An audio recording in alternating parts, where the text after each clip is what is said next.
नमस्कार, KP news के Karnataka bulletin में आपका स्वागत है। मैं अश्विनी आपके साथ। आइए एक नजर डालते हैं आज के मुख्य समाचारों पर। वन्यजीव संरक्षण जत्थे में ईश्वर खंड्रे, रहीम खान ने लिया भाग।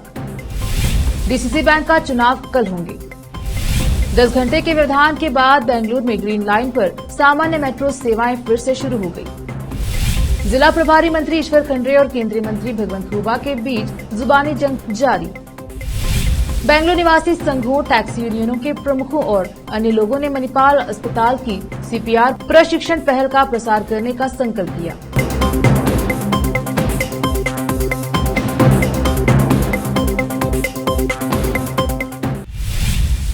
अब देखते हैं समाचार विस्तार से। सप्ताह का उद्देश्य प्रकृति और पर्यावरण की रक्षा करना है, कहा मंत्री ईश्वर खंड्रे ने। प्रकृति के संतुलन में वन्यजीवों की भूमिका महत्वपूर्ण है और वन्यजीव सप्ताह का उद्देश्य वन्यजीवों के संरक्षण के बारे में जागरूकता पैदा करना है। वन्यजीव विज्ञान और पर्यावरण मंत्री ईश्वर खंड्रे ने कहा। बीदर में नगरसभा प्रशासन मंत्री रहीम खान और विधान परिषद सदस्य अरविंद अरली के साथ वन्यजीव संरक्षण के लिए पदयात्रा कार्यक्रम में शामिल हुए ईश्वर खंड्रे ने कहा कि इस धरती पर जन्म लेने वाले हर प्राणी को जीने का अधिकार है। कई वन्यजीव प्रजातियां स्थानिक हैं और कुछ विलुप्त होने के कगार पर हैं। उन्होंने कहा कि इस संदर्भ में वन्यजीवों और वन संरक्षण के बारे में जनता, विशेषकर बच्चों के बीच जागरूकता पैदा करने के लिए 2 अप्रैल से 8 अप्रैल तक राज्य भर में विभिन्न कार्यक्रम आयोजित किए गए हैं। वन क्षेत्र में वृद्धि उनके मंत्री बनने के बाद लगभग 4000 एकड़ भूमि को वन घोषित करने की दिशा में कदम उठाए गए हैं। उन्होंने यह भी कहा, वन भूमि से 2000 से अधिक अतिक्रमण हटाए गए हैं। बीदर जिले में काले हिरणों की संख्या में वृद्धि हुई है और वे किसानों के खेतों पर हमला कर रहे हैं और फसल को नुकसान पहुंचा रहे हैं। इसी पृष्ठभूमि में बजट में काला हिरण अभयारण्य बनाने की घोषणा की गई है और उन्होंने कहा कि वह इस संबंध में सक्रिय हैं। उन्होंने कहा कि अगले 5 वर्षों में जिले का हरित आवरण बढ़ाने के प्रयास किए जाएंगे। बीदर दक्षिण निर्वाचन क्षेत्र के विधायक शैलेंद्र बेलदाले और अन्य गणमान्य व्यक्तियों ने भाग लिया। कैमरामैन संतोष का कवरेज। ನೀವು ಎಲ್ಲ ಇಲ್ಲಿ ಬಂದಿದ್ದೀರಿ। ಇದರಲ್ಲಿ ಮಾನ್ಯ ಪೌರಾಣಿಕ ಸಚಿವರಾದಂತ ಶ್ರೀ ರಹೀಂ ಖಾನ್ ಅವರಿದ್ದಾರೆ, ಅರವಿಂದ್ ಅರಳಿ ಅವರು, ಗೌಸರ್ ಅವರು, ನಮ್ಮ ಅರಣ್ಯ ಇಲಾಖೆ ಹಿರಿಯ ಅಧಿಕಾರಿಗಳಾದಂತ ಸುನೀಲ್ ಅವರಿದ್ದಾರೆ, ಜಿಲ್ಲಾಧಿಕಾರಿ ಗೋವಿಂದ ರೆಡ್ಡಿ ಅವರು, ಚನ್ನಬಸವಣ್ಣ ಅವರು, ಶಿಲ್ಪಾ ಅವರು, ಕಾರ್ಯಕ್ರಮ ಆಯೋಜನೆ ಮಾಡಿದಂತ ನಮ್ಮ ಬೀದರ್ನ ಅರಣ್ಯ ಇಲಾಖೆ ಅಧಿಕಾರಿಯಾದ ವಾಲಂತಿ ಅವರಿದ್ದಾರೆ ಮತ್ತೆ ಇಲ್ಲೆಲ್ಲ ನಮ್ಮ ನಗರ ಪಾಲಿಕೆಯ ಅನೇಕ ಸದಸ್ಯರು ಬಂದಿದ್ದಾರೆ। ಇಲ್ಲಿ ಉಪಸ್ಥಿತರಿರುವಂತಹ ಇತರ ಎಲ್ಲ ಅಧಿಕಾರಿಗಳು ಮತ್ತು ಇಲ್ಲಿ ನಮ್ಮ ಬ್ಯಾಂಡ್ ಬಾಜಾದವರು ಇದ್ದಾರೆ।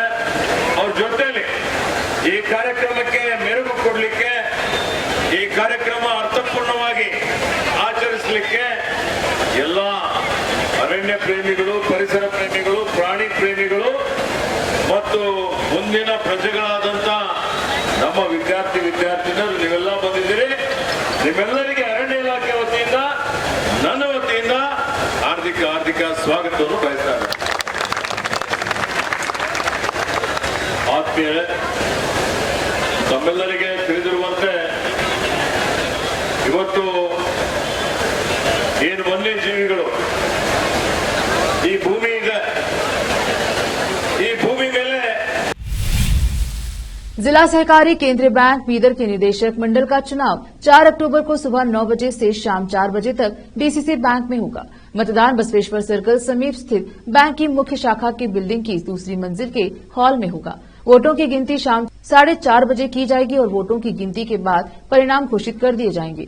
मतदान केंद्र में मतदाताओं द्वारा पानी की बोतल, पेन, पेंसिल, मोबाइल, स्मार्ट घड़ी, स्पाई कैमरा और अन्य इलेक्ट्रॉनिक उपकरण पर प्रतिबंध है। उल्लंघन करने वालों के खिलाफ सख्त कानूनी कार्यवाही की जाएगी। वोट देने के लिए मतदाताओं को फोटो पहचान पत्र के साथ डेलीगेट फॉर्म लाना होगा। सुरक्षित और स्वतंत्र मतदान सुनिश्चित करने के लिए मतदान केंद्र के आसपास पर्याप्त पुलिस तैनात की गई है। मतदान के कारण डीसीसी बैंक के प्रधान कार्यालय में छुट्टी रहेगी। इस दिन बैंक का कोई कामकाज नहीं होगा। जिस मतदान केंद्र पर मतदान होगा उसका 200 मीटर का क्षेत्र दंड प्रक्रिया संहिता 1973 की धारा 144 के तहत निषिद्ध है। विशेष संवाददाता की रिपोर्ट। बीदर जिला प्रभारी मंत्री ईश्वर खंड्रे और केंद्रीय मंत्री भगवंत खुबा के बीच जुबानी जंग जारी है। इसके चलते एक दूसरे पर आरोप प्रत्यारोप जोर पकड़े हुए हैं। हर दिन मीडिया के माध्यम से दोनों नेता एक दूसरे पर आरोप लगा रहे हैं। आज केंद्रीय मंत्री भगवंत खुबा ने बीदर जिला पत्रिका भवन में एक प्रेस वार्ता के माध्यम से एक बार फिर मंत्री ईश्वर खंड्रे पर निशाना साधा। कैमरामैन संतोष का कवरेज। ನಿಮ್ಮ ಪಾರದರ್ಶಕದ ಜೀವನದಲ್ಲಿ ಎಂದಾದರೂ ನೀವು ಅಳವಡಿಸಿಕೊಂಡು ನೀವು ಅನುಷ್ಠಾನ ತಂದಿದ್ದೀರಿ?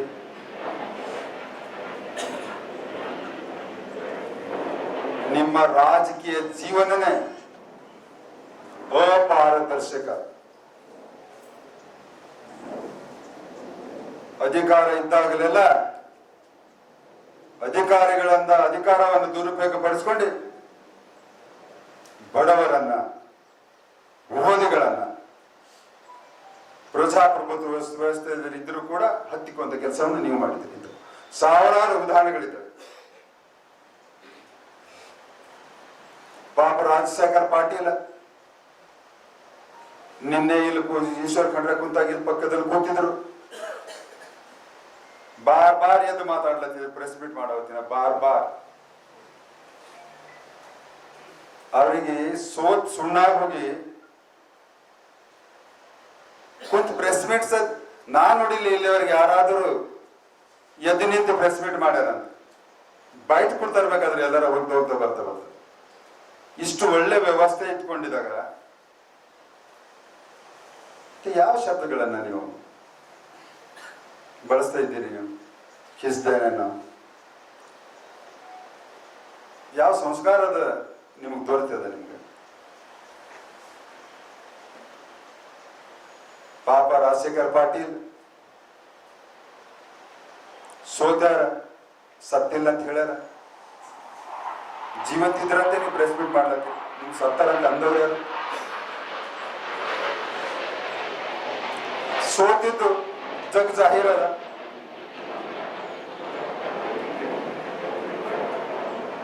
ನೀವು ಸೋತ ಮೇಲ ಆರಾಮವಾಗಿ ಈಶ್ವರ್ ಖಂಡ್ರೆ ಮಂತ್ರಿ ಆದ್ಮೇಲೆ ನೀವು ಸಹಿಸ್ತೀರಿ ಹಂಗ? ಇಬ್ಬರು ಬದ್ಧ ವೈರಿಗಳು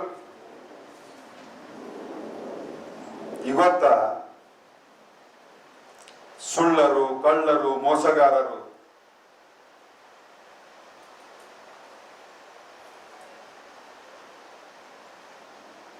ಲೂಟಿಕೋರರು, ಅವಕಾಶವಾದಿಗಳು ನನ್ನಂತ ಘಟ್ ಸಿಕ್ಕಾಗ ಒಂದಾಗೋದು ಸೃಷ್ಟಿದ ನಿಯಮ. ಒಂದ್ ವೇದಿಕೆಗೆ ಬಂದಿರಿ, ನಾನು ಒಬ್ಬನಿಗೆ ಎಲ್ಲರೂ ಮುಗಿ ಬೀಳತ್ತೇವೆ ಅಂದ್ರೆ ಭಗವಂತ ಖುಬಾನ್ ಇಮಾನ್ದಾರಿ ಬರೀ ಕರಾರದ ಅಂತ ಗೊತ್ತು. ಈ ಜಿಲ್ಲೆ ಜನತೆ ಗೊತ್ತಾಯ್ತು. ಭಗವಂತ ಖುಬಾ ಇಮಾನ್ದಾರ್, ಚಾಣಕ್ಯನ ವಾಕ್ಯದೆ. ಎಲ್ಲ ವಿರೋಧಿಗಳು ಯಾವಂದರ ರಾಜನ ಮ್ಯಾಗ ಅಥವಾ ಯಾರ್ದಾರ ಮ್ಯಾಗ ಮುಗಿಬಿದ್ರ ಆ ರಾಜನ ಪ್ರಮಾಣ ಏನಂತಂದ್ರೆ ಅವ್ರು ವಿರೋಧ ಮಾಡೋದು. ಇವತ್ತು ನೀವೆಲ್ಲ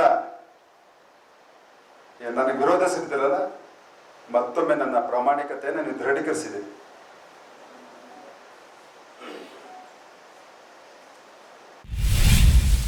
बागलकोट जामखंडी के किसानों ने क्राउड फंडिंग के माध्यम से 35,000 एकड़ भूमि की सिंचाई के लिए 1989 में एक बैरेज का निर्माण करके ध्यान आकर्षित किया था।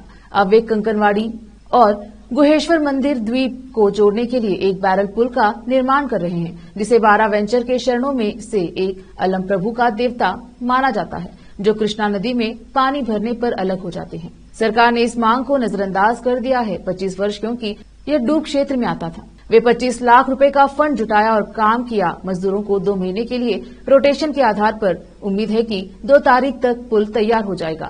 अक्टूबर का सप्ताह इस पर पुल बनाने में लगे ये सभी किसान कक्षा 6 से 12 के बाद पढ़ाई छोड़ देते हैं।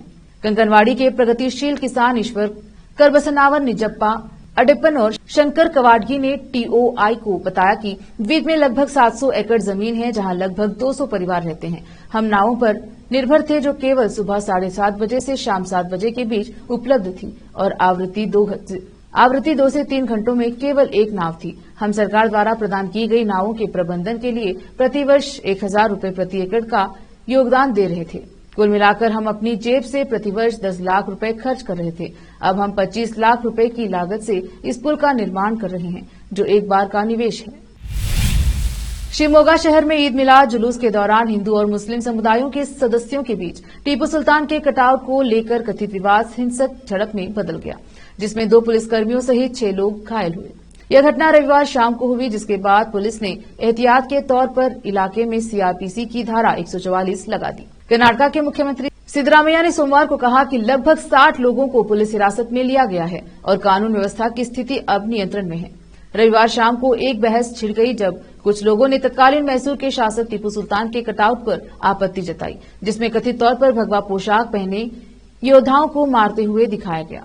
विवाद के बाद पुलिस ने कटआउट को पर्दे से ढक दिया। तनाव को शांत करने के प्रयासों के बावजूद रागीगुड्डा इलाके में ईद के जुलूस के दौरान स्थिति बिगड़ गई। कथित तौर पर घरों पर पत्थर फेंके गए, जिसके बाद स्थानीय लोगों ने जवाबी कार्यवाही की। पथराव की घटनाओं का सटीक क्रम स्पष्ट नहीं है। रुकते हैं छोटे से ब्रेक के लिए, जल्द लौटेंगे ब्रेक के बाद।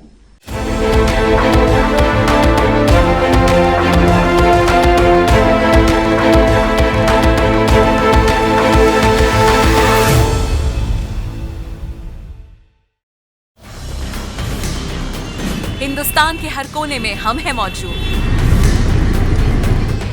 24 घंटे हालात पर गहरी नजर, खबरों से जुड़े चुपते सवालात, और आपको दिखाता है धार्मिक, सामाजिक, राजनीतिक, लोकल और इंटरनेशनल न्यूज की सबसे बेहतर कवरेज, जो आपको रखती है हर पल बाखबर। देश और दुनिया भर की खबर के लिए देखते रहें केपी न्यूज 24/7।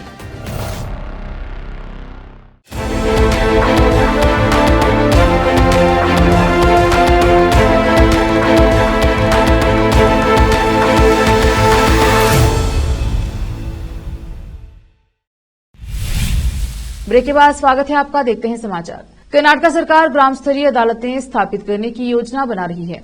मुख्यमंत्री सिद्धरामैया ने कहा कि राज्य सरकार जिला और राज्य स्तर पर आंदोलनों का बोझ कम करने के लिए ग्रामीण स्तर पर अदालतें स्थापित करने की योजना बना रही है।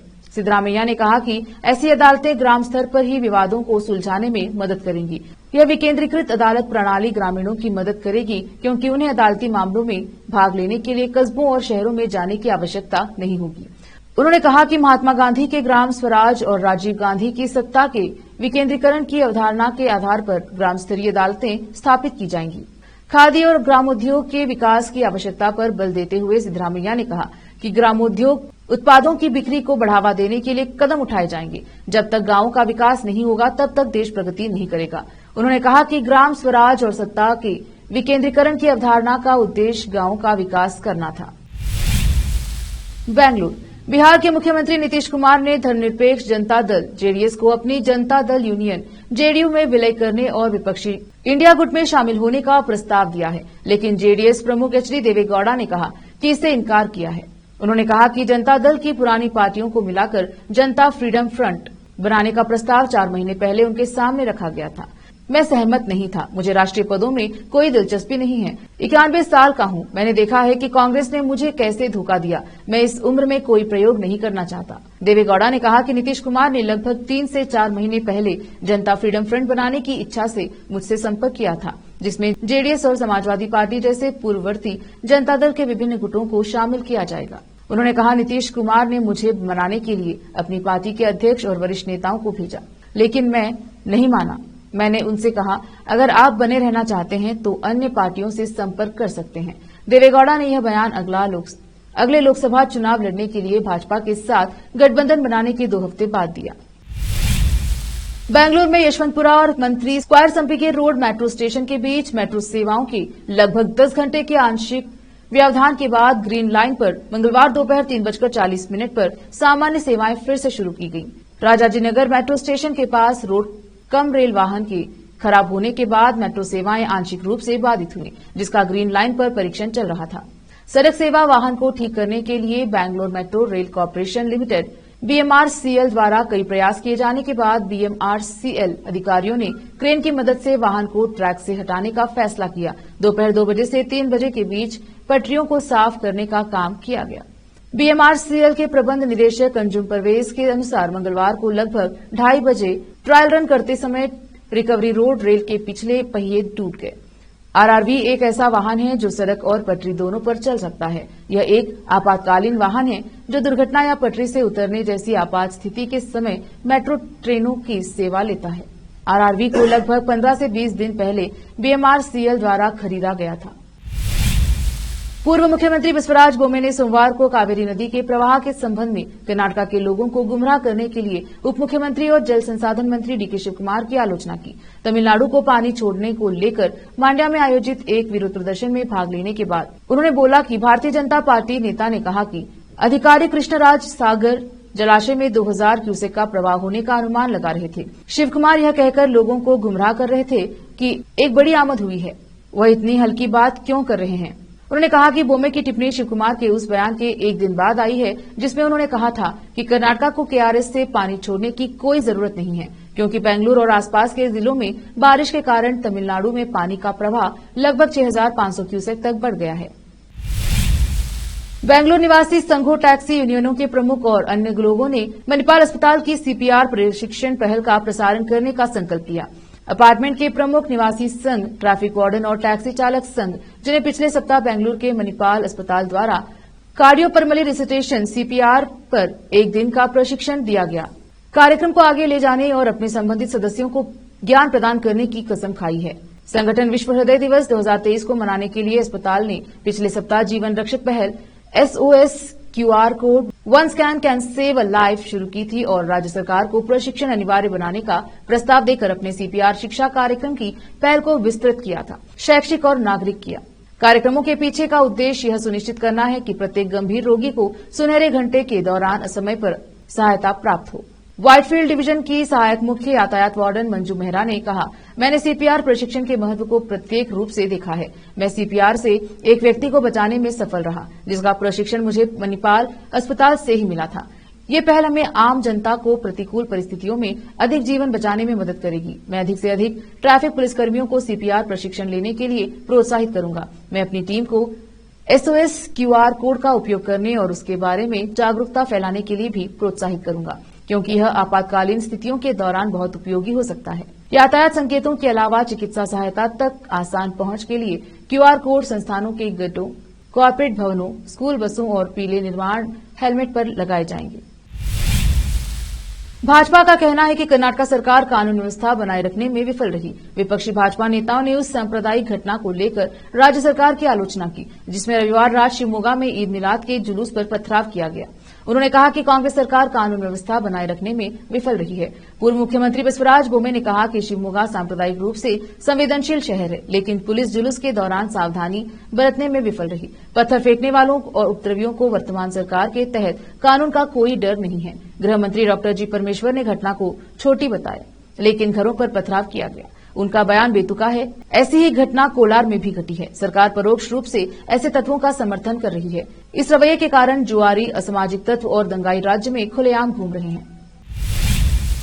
आखिर में फिर एक बार देखते हैं मुख्य समाचार। वन्यजीव संरक्षण जत्थे में ईश्वर खंड्रे, रहीम खान ने लिया भाग। डीसीसी बैंक का चुनाव कल होंगे। 10 घंटे के व्यवधान के बाद बेंगलुरु में ग्रीन लाइन पर सामान्य मेट्रो सेवाएं फिर से शुरू हो गई। जिला प्रभारी मंत्री ईश्वर खंड्रे और केंद्रीय मंत्री भगवंत खुबा के बीच जुबानी जंग जारी। बेंगलुरु निवासी संघों, टैक्सी यूनियनों के प्रमुखों और अन्य लोगों ने मणिपाल अस्पताल की सीपीआर प्रशिक्षण पहल का प्रसार करने का संकल्प लिया।